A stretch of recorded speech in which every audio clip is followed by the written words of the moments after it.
you might be wondering, did they just procrastinate a ton and not write their speeches until very recently, or did we save the best two for last? Yeah. I'm not sure. We'll find out. Could be both. Without further ado, to introduce our first speaker of the night, his name is Willy Xiao. He's a senior in LA House, fellow EDC member, does lots of things. I don't even know where to start. Do you have a title of your speech yet? TBD? No, yeah. Okay, his title is officially titled TBT. Yeah. So Willy Xiao.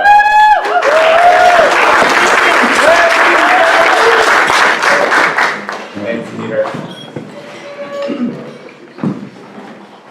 Can everyone hear this? Okay. Cool. Thanks. As seniors thinking about where we're going, we like to reflect on where we're from. Quite literally, my blockmate Mahi is from Delaware, Jasmine is from across the country, LA, and David Boone comes from Cleveland.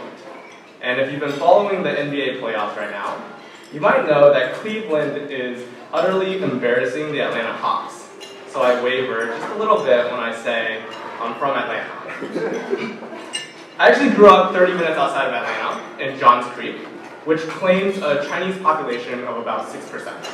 It's about 24% Asian, so if you have so here you have your bubble tea shops, you have your ping pong summer camps, you have your Chinese school, you have your traditional dance academies, and this is really nice for my family. My grandma can walk down the street to a friend's house where she has her old people parties.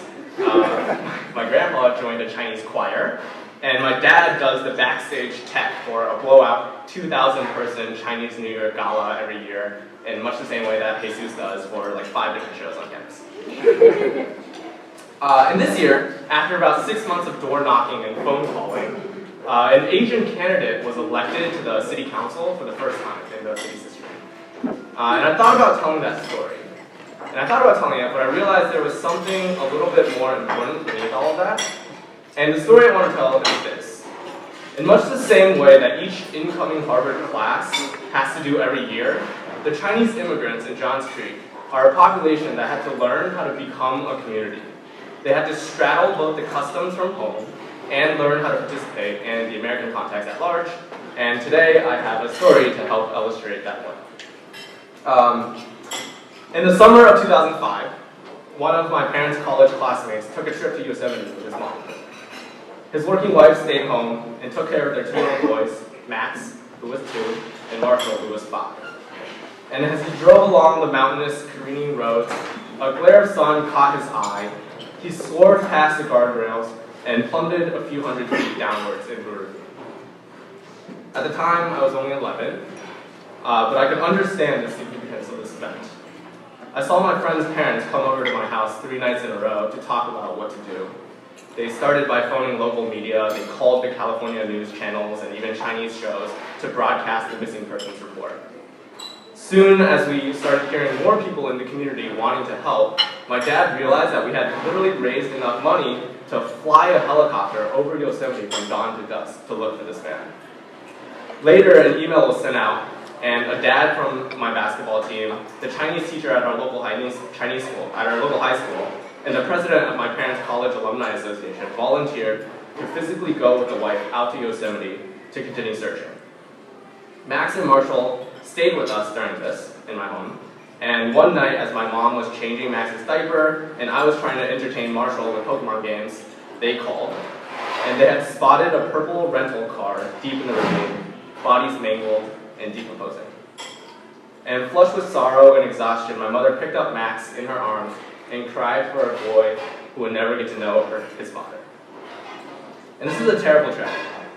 And looking back on it though, a decade later, I realized that the local media that first broadcasted the missing persons report are the mediums through which our community talks to each other.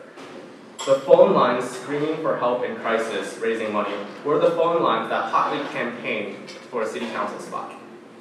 And the community leaders sent to Yosemite became the same people who lead charges to defend our community's political rights. We learned not just emotionally how to be the informal insurance for others in times of crisis, but we learned basic questions that new communities are forced to learn, the logistical steps needed to sway people and to come together. And this is not to say that crises are somehow easy now, but my community made ours livable. When I found out that my grandpa was diagnosed with ALS, I was at Mark's house for the weekend. I talked to Kevin about it and about what it means to grow up with grandparents who grew up under the same roof as me. And in the last week of my grandpa's life, when he could no longer speak, Dipti stopped working and hugged me and cried with me. I'm proud of my community at home for what they've created. And in the last 4 years, I've seen classes of Harvard students creating the rituals and routines and support networks that we learn to rely upon.